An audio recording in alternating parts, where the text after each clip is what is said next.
જીરે માતા તુલસી ને વરવાને જાય।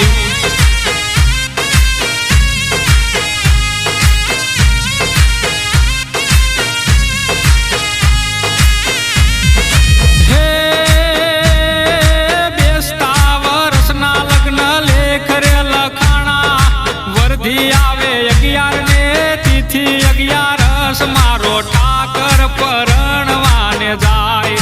હો જીરે માતા તુલસી ને વરવાને જાય।